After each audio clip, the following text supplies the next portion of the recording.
حسبي ربي جل الله ما في قلبي غير الله نور محمد صلى الله لا إله إلا الله حسبي ربي جل الله ما في مزارات پر حاضر ہو کر حاجتیں اور مغفرت طلب کرنے کے واقعات۔ حدیث نمبر 1۔ امیر المومنین حضرت عمر فاروق رضی اللہ تعالی عنہ کے دور خلافت میں قحط پڑ گیا تو صحابی رسول حضرت بلال بن حارث المزنی رضی اللہ تعالی عنہ نے سلطان دو جہاں صلی اللہ علیہ وآلہ وسلم کی قبر انور پر حاضر ہو کر عرض کی، یا رسول اللہ صلی اللہ تعالی علیہ وآلہ وسلم اپنی امت کے لیے بارش کی دعا فرما دیجئے، وہ ہلاک ہو رہی ہے۔ سرکار کائنات صلی اللہ تعالی علیہ وآلہ وسلم نے خواب میں ان سے ارشاد فرمایا، تم حضرت عمر رضی اللہ تعالی عنہ کے پاس جا کر میرا سلام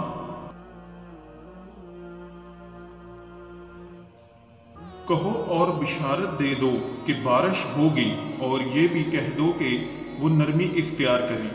حضرت بلال بن حارث رضی اللہ تعالی عنہ بارگاہ خلافت میں حاضر ہوئے اور خبر دے دی۔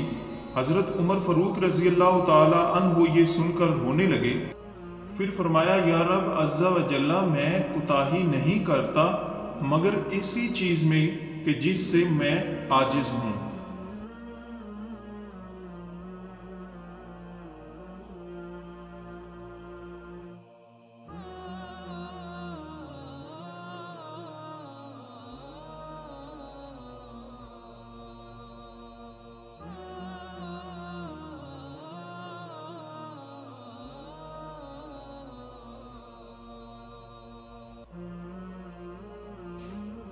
حدیث نمبر 2۔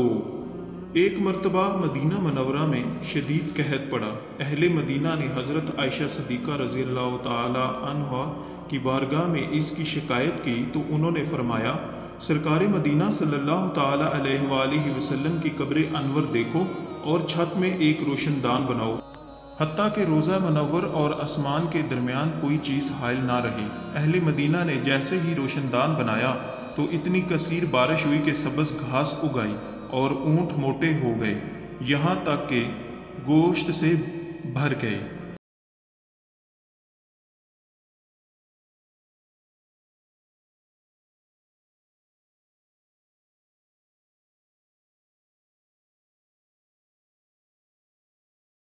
مروان نے اپنے زمانہ تسلط میں ایک صاحب کو دیکھا کہ حضور سید المرسلین صلی اللہ تعالی علیہ وآلہ وسلم کی قبر انور پر اپنا منہ رکھے ہوئے ہیں۔ مروان نے ان کی گردن مبارک پکڑ کر کہا، جانتے ہو کیا کر رہے ہو؟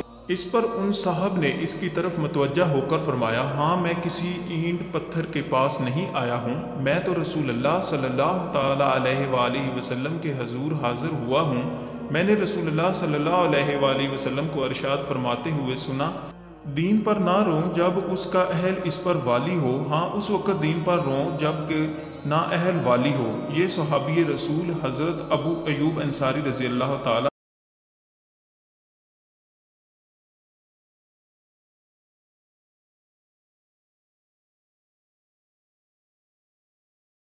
نمبر 4۔ حضور سید المرسلین صلی اللہ تعالی علیہ وآلہ وسلم کی وفات شریف کے بعد ایک عرابی روضہ اقدس پر حاضر ہوا اور روضہ انور کی خاک پاک اپنے سر پر ڈالی اور عرض کرنے لگا، یا رسول اللہ صلی اللہ علیہ وآلہ وسلم، جو آپ نے فرمایا ہم نے سنا، اور جو آپ صلی اللہ تعالی علیہ وآلہ وسلم پر نازل ہوا اس میں یہ آیت بھی ہے، وَلَوْ أَنَّهُمْ إِذْ ظَالَمُوا، میں نے بے شک اپنی جان پر ظلم کیا اور میں آپ صلی اللہ علیہ وآلہ وسلم کی بارگاہ میں اللہ عز و جل سے اپنے گناہ کی بخشش چاہنے حاضر ہوا ہوں تو میرے رب عز و جل سے میرے گناہ کی بخشش کرائیے۔ اس پر قبر شریف سے ندا آئی کہ تجھے بخش دیا گیا۔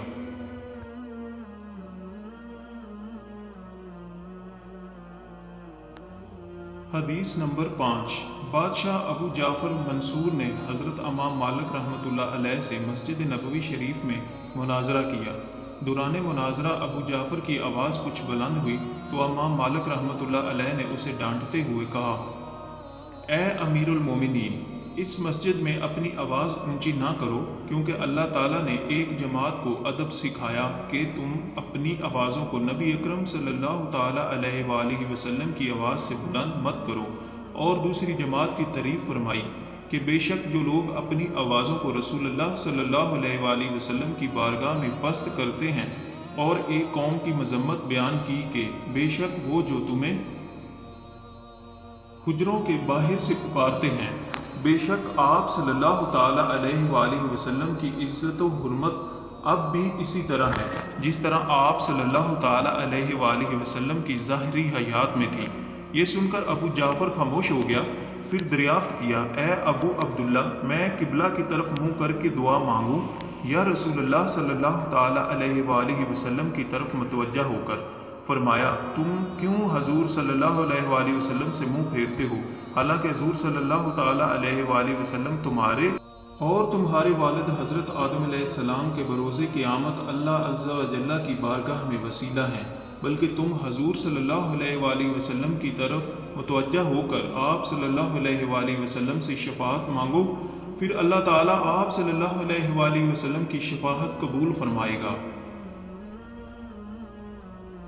معلوم ہونے والے احکام۔ اللہ تعالیٰ کی بارگاہ میں حاجت پیش کرنے کے لیے اس کے مقبولوں کو وسیلہ بنانا کامیابی کا ذریعہ ہے۔ قبر انور پر حاجت کے لیے حاضر ہونا بھی جاؤکا میں داخل اور خیر القرآن کا معمول ہے۔ بعد وفات مقبولان حق کو یا کے ساتھ ندا کرنا جائز ہے۔ مقبولان بارگاہ الہی مدد فرماتے ہیں اور ان کی دعا سے حاجت روائی ہوتی ہے۔